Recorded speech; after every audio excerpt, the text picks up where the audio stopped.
degrees. The dew point was -7, and the relative humidity was 54%. The wind was northwest at 14 miles an hour. The wind chill was minus...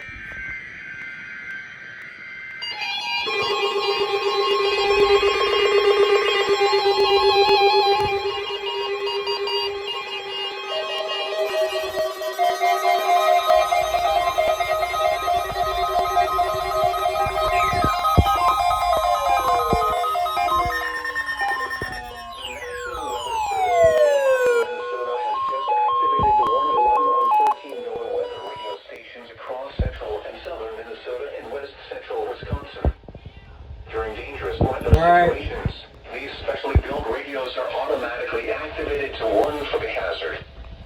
Tests of these radios are normally conducted by the National Weather Service in Chanhassen every Wednesday at 1 p.m. If severe weather threatens the area near the normal test time, the test will be postponed until the next good weather day.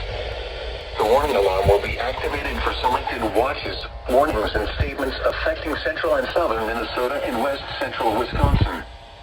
This concludes the test of the warning system. We now return to normal programming.